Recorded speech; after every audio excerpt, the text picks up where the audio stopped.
কবি জয় গোস্বামী এখানে আছেন, আপনি যদি একটু মঞ্চে আসুন, কিছু বলুন।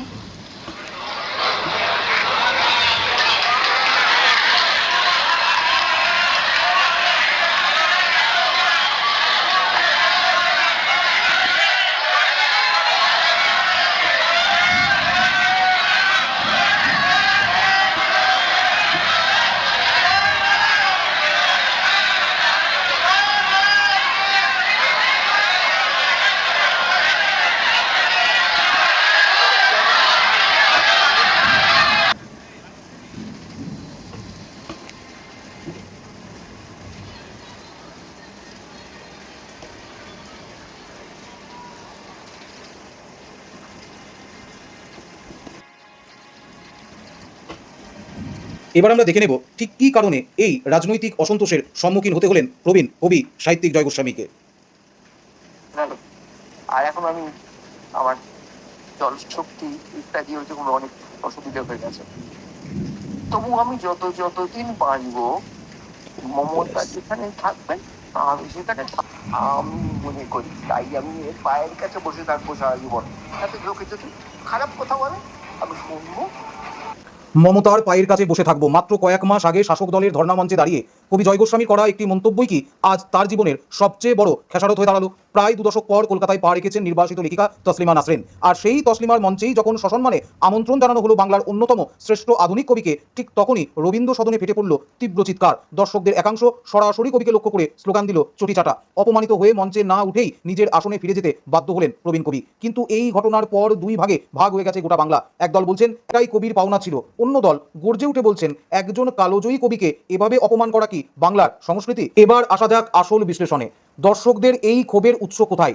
উৎস লুকিয়ে আছে বিগত কয়েক মাসের কিছু ঘটনায়। জয় গোস্বামী, যিনি পাগলি তোমার সঙ্গে কিংবা যারা বৃষ্টিতে ভিজেছিল লিখে বাঙালির মনকে জয় করেছিলেন, তাকে ঘিরে এহেন রাজনৈতিক অসন্তোষের প্রধান কারণ হচ্ছে ধর্ণা মঞ্চে গিয়ে বলেন মমতার পায়ের কাছে বসে থাকবো। তখন সাধারণ মানুষের একাংশ, বিশেষ করে যারা সরকারের বিভিন্ন নীতি বা দুর্নীতির বিরুদ্ধে লড়েছেন, তারা বিষয়টিকে ভালোভাবে নেননি। তাদের মতে একজন কালোজয়ী কবি কোনো রাজনৈতিক নেত্রীর প্রতি এতটা অন্ধ আনুগত্য দেখাতে পারে না। মানুষের ধারণা হয়েছে কবি তার নিরপেক্ষতা হারিয়েছেন, পুরস্কার বা সুযোগ সুবিধার জন্য চাটুকারিতা করেছেন। রবীন্দ্র সদনের এই ক্ষোভ আসলে সেই জমানো বারুদেই আগুন লাগার মতো। কিন্তু যদি আমরা ঘটনার অন্য একটা দিক দেখি, তাহলে বহু বুদ্ধিজীবী, সাহিত্যিক এবং সাধারণ মানুষ কবির পাশে এসে দাঁড়িয়েছেন। অনেকে বলছেন অন্তত এক লাইন বলতে দিলে কি এমন মহাভারত অশুদ্ধ হতো। যারা কবির পাশে দাঁড়িয়েছেন তাদের যুক্তি অত্যন্ত স্পষ্ট। প্রথমত, জয় গোস্বামী একজন প্রবীণ মানুষ, তার শারীরিক অবস্থা অত্যন্ত দুর্বল। এই বয়সে একজন আন্তর্জাতিক খ্যাতিসম্পন্ন কবিকে এভাবে জনসমক্ষে অপমান করা চূড়ান্ত অসভ্যতা এবং বঙ্গ সংস্কৃতির বিরোধী। দ্বিতীয়ত, গণতন্ত্রে প্রত্যেকেরই নিজস্ব রাজনৈতিক মতাদর্শ বেছে নেওয়ার অধিকার রয়েছে। জয় গোস্বামী যদি মমতা বন্দ্যোপাধ্যায়কে সমর্থন করেন, সেটা তার একান্ত ব্যক্তিগত সিদ্ধান্ত। তার দলদাসত্ব বা চাটুকারিতার সমালোচনা হতেই পারে, সেটা কলমে বা তর্কে হতে পারত। কিন্তু লাইভ অনুষ্ঠানে এভাবে একজন প্রবীণ সাহিত্যিককে অপমান করা কি আদেও বাংলার শোভা পায়?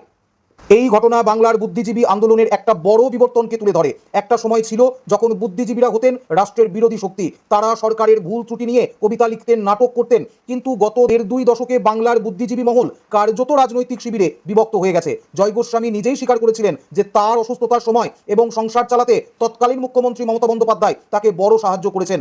মানবিক দৃষ্টিকোণ থেকে কবির এই কৃতজ্ঞতা প্রকাশ একান্ত স্বাভাবিক। কিন্তু বাঙালি সমাজ আজ এতটাই রাজনৈতিকভাবে মেরুকৃত বা পোলারাইজড হয়ে গেছে যে তারা আর এই কৃতজ্ঞতাকে সরলভাবে হয়তো মেনে নিতে পারছে না। মানুষের কাছে কবি এখন আর শুধু কবি নন, তিনি একটি নির্দিষ্ট রাজনৈতিক দলের প্রতীক হয়ে উঠেছেন। আর এটাই সবচেয়ে বড় দুঃখজনক বিষয়। তাহলে শেষ পর্যন্ত কি দাঁড়ালো? জয় গোস্বামী কি তার মন্তব্যের খেসারত দিলেন? উত্তরটা হলো হ্যাঁ, তিনি দিলেন। কিন্তু যে উপায়ে সমাজ তাকে এই খেসারত দিতে বাধ্য করলো, তা বাংলার সাংস্কৃতিক ঐতিহ্যের কপালে একটা বড় কলঙ্ক লেপে দিল। চাটুকারিতার প্রতিবাদ গুন্ডামি দিয়ে হয় না। তসলিমা নাসরিন নিজেও পরবর্তীতে দুঃখ প্রকাশ করে বলেছেন যে তিনি বাকস্বাধীনতায় বিশ্বাস করেন এবং এটা তিনি আশা করেননি। দর্শক হিসাবে, বাঙালি হিসাবে আমাদের কি আজ আত্মসমীক্ষা করার সময় আসেনি? রাজনৈতিক মতপার্থক্যের জন্য আমরা কি আমাদের শ্রেষ্ঠ সন্তানদের এভাবে রাস্তায় নামিয়ে অপমান করব? আপনার কি মনে হয় জয় গোস্বামীর সাথে রবীন্দ্র সদনে যা হয়েছে তা কি ঠিক হয়েছে, নাকি কবির সেই পায়ের কাছে বসার মন্তব্যই এই পরিণতির জন্য দায়ী? আপনার মূল্যবান মতামত নিচে কমেন্ট বক্সে অবশ্যই জানান। ভিডিওটি ভালো লাগলে লাইক এবং শেয়ার করুন, আর এই ধরনের গভীর রাজনৈতিক বিশ্লেষণের জন্য